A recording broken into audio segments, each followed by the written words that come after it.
இந்த கலியுலகத்தோட கண் கண்ட தெய்வம் முருகன். பங்குனி உத்திரத்தோட அழகன் முருகன். நிறைய தெய்வங்களுக்கு பங்குனி உத்திரத்தில் திருநாளில் தான் திருமண வைபவம் நடக்குது.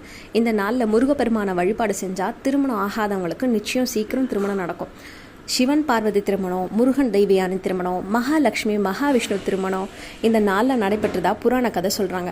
அது மட்டும் இல்லை, இந்த நாளில் தான் ஐயப்பன் இந்த பூமியில் பிறந்ததாக சொல்கிறாங்க புராண கதையில். இத்தனை சக்தி வாய்ந்த இந்த நாளில் முருகனை வழிபடாமல் இருந்தால் நம்மளுடைய பிறவி ஈடேறுமா சொல்லுங்கள். இந்த பங்குனி உத்திர திதி எந்த நேரத்தில் பிறக்குதுன்னு பார்ப்போம். 10/4/2025, அதாவது இன்னைக்கு மதியம் 2:07 மணிக்கு இந்த பங்குனி உத்திரம் திதி பிறக்குது. நாளைக்கு 11/4/2025 மாலை 4 மணி அளவு வரைக்கும் இந்த பங்குனி உத்திரம் திதி இருக்குது. அதனால தான் பங்குனி உத்திர திருவிழாவை 11/4/2025 அதாவது நாளைக்கு கொண்டாடுறாங்க. வெள்ளிக்கிழமையோடு சேர்ந்து இந்த முருகப்பெருமானுக்கு உகந்த பங்குனி உத்திரம் தினம் வந்திருக்கிறதுனால இரட்டிப்பு சிறப்பு. காரணம், இன்னைக்கு முருகனை வழிபாடு செஞ்சு வேண்டிங்கன்னா மகாலட்சுமியோட அருளும் சுக்கிர பகவானோட அருளும் ஒரு சேர கிடைக்கும். வருமானம் பெருகும். குறிப்பாக இந்த பங்குனி உத்திரத்தில் வருமானம் பெருக நாம் செய்யறதுக்கு என்ன பண்ணணும் அப்படின்னு பார்த்தீங்கன்னா, முருகனுக்கு பிடிச்சது தெனை மாவு.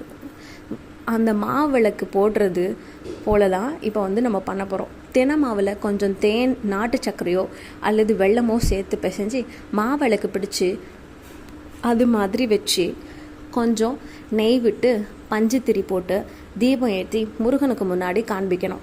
நீங்கள் ஏற்றி வச்சிருக்கிற அந்த தெனமாவு ஜோதி ரூபத்தில் முருகன் உங்களுக்கு காட்சி தருவார். இதை பக்தர்கள் மனதில் இருக்கிற நம்பிக்கை. 2 தெனமாவு விளக்குகள் செஞ்சு இந்த தீபத்தை ஏற்றி வைக்கணும். நீங்களும் இந்த பங்குனி உத்திரத்தன்னைக்கு இந்த விளக்கை ஏற்றி ஜோதி ரூபத்தில் முருகனை காணலாம். நம்பிக்கையோடு இந்த வழிபாட்டை மேற்கொள்கிறவங்களுக்கு நிச்சயம் முருகன் தரிசனம் செய்யலாம். இந்த விளக்கை ஏற்றி வச்சு முருகனுக்கு உகந்த ஒரு பாடலையும் படியுங்க. கந்த புராணத்தை முழுமையாக படித்த பலனும் உங்களுக்கு வந்து சேரும். ஏறுமயில் ஏறி விளையாடு முகம் ஒன்றே, ஈசனுடன் நாண மொழி பேசும் முகம் ஒன்றே, கூர்மடியார்கள் வினை தீர்க்கும் முகம் ஒன்றே, குன்று உருவ வேல் வாங்கி நின்ற முகம் ஒன்றே, மறுபடி சூரரை வதைத்த முகம் ஒன்றே, வள்ளியை மனம் புணார வைத்த முகம் ஒன்றே, ஆறுமுகம் ஆன பொருள் நீ அருள வேண்டும், ஆதி அருணாச்சலம் அமர்ந்த பெருமாளே. இந்த பாடலில் நம்மள நிறைய பேருக்கு தெரியும். இருந்தாலும் இந்த பாடலில் குறிப்பிட்ட இந்த தினை மாவு விளக்கு ஏற்றி வச்சு அந்த தீபச்சுடரோட முன்பு பங்குனி உத்திரத்தண்டு உச்சரித்தா அதிசிறப்பு வாய்ந்த பலனை தரும்.